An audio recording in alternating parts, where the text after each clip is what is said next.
हवलदार लगातार जे कहूँ मुर्गा ना फंसे काम। हाँ साहब लागता है ना फंसे सन। देखा तनी हेनिया घूम के लगातार ये कहूँ मुर्गा ना फंसे माल पता ही ना मिली का। साहब लागता कोई आवत नहीं खे, कहाँ ले लौकत नहीं खे दूर दूर से। जोगी राज हो गया लागता कुछ चोरो भाग वाला सन। कुल मानी में घुस गए सन। लागता भाग वाला सन कुल। खैनी वैनी बनावा साहब पहले हमारा हिस्सा दे दा तो अब खैनी बनाए। बक सारे कैसन हिस्सा। साहब मिरकरुआ के भेज के 4 दर्जन मुर्गी चुरावे के ऑर्डर देले हनी, ओकर हिस्सा 4 दर्जन के मुर्गी के हिस्सा खा गनी। तो हमारे हिस्सा कहाँ मिलल? और आधार कार्ड में कमीशन मिला रहा, उसका क्या हुआ? बक सारे जानत नहीं बा कि दरोगा का पेट बहुत बड़ा होता है। अगली चोरी करवाई न तो है सब कमीशन दे दे हो, बुझला। साहब एक बात कही, गुस्सा तो नहीं न करबे? अरे नहीं नहीं नहीं नहीं करम। बोल बोल बोल का कहता रे बोल। बोली साहब।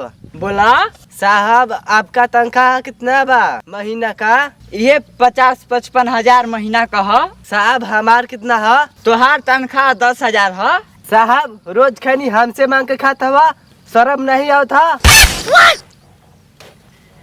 ज्यादा हवलदार बेइज्जती मत करो, आज भर खियाई द, कल सुरती नहीं मांगम। खैनिया बनावो। जी साहब बना रहल बनी। no, no, no, no.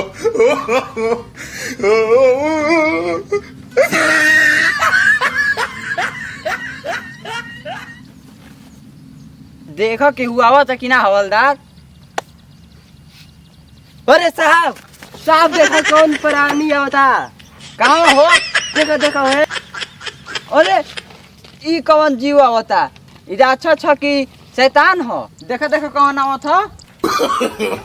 no, no, no, no.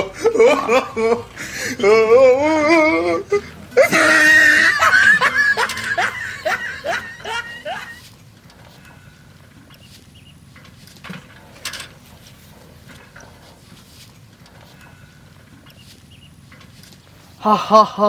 अरे हम कहाँ आ गए?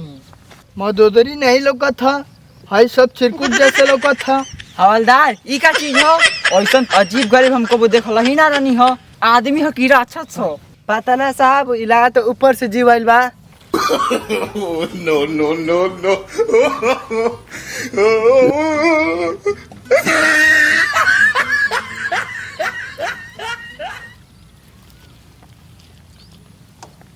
ये कैसन चिलगोदा बालसन, ये कैसन मेरे कल्लू बा। हम कहाँ आ गई समझ में नहीं खेवत। हम लगा तो पृथ्वी लोग पा गई बनी। एजा का तो अजीब गरीब दिखाई दे तलसन। साहब पूछा ही कौन है? तू क्या हो महाराज? हम रावण हई रावण। रावण? कैसन रावण रे? ऊपर से आइल बनी। कौना ऊपर से?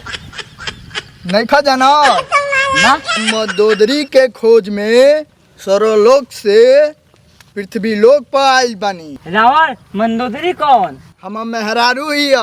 तोहार मेहरारू भुला गइल बिया? हाँ कैसन बिया? गोर की करिया? कौआ जी से। कौआ जैसे? कौआ गोर होला की करिया होला? करिया। हम भुला गए हैं तबे ना यहाँ तक पहुँच गए हैं। महाराज डीएम से परमिशन लेके आइल हो पृथ्वी पर? इनकम टैक्स भरेला? नहीं ये सब का है, इनकम टैक्स का होला। हवलदार जी सर। पकड़ भोसड़ी के। बिना इनकम टैक्स अब बिना परमिशन के पृथ्वी पर कैसे आ गया साला? पकड़। हम रावण हई। अरे रावण हो तो अपना घरे के हो। अरे मारो सरकार। छोड़ दो। जान छोड़ हम दो। रावण हई रावण। इनकम टैक्स बिना परमिशन के तू ऊपर से आजी पृथ्वी पर तू? तो हम मेहरारू भुला गए वही के जोए खातिर आइल। पुलिस से बढ़ के कोनो रावण नहीं खे। तो हम ई कुल ना जानी ना। इनकम टैक्स भरला हो? नहीं काहे ना भरला इनकम टैक्स? तो हम ई कुल जानबे ना करी ना।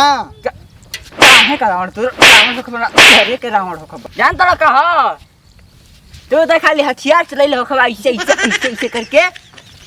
गोलियां एक बार में ऊपर जनरल बड़ोने चल जीबा। धनुष बाण ना चल। देख हवलदार इनको वर्दी निकाला। जी साहब। ला कॉमेडी करके आइल भाई साहब। वर्दी काहे के निकल बा हमार? साहब अभी तो निकल ही नहीं के देत। ए प्रभु हमार जान छोड़ो, हम भागब ऊपर। पहले इनकम टैक्स भरा साला सुबेरे से कहू मुर्गा ना आइला सन आइल तो नौटंकी रावण कहता रावण हुआ तू रामलीला वाला रावण हाँ बिना लाइसेंस का बिना हेलमेट का ही मुकुट पहन के साइकिल चलाओ थोड़ा लाइसेंस बाटे ना पैन कार्ड आधार कार्ड कुछ नहीं खे पासबुक कुछ नहीं खे कुछ नहीं है चला बिना पे भगवान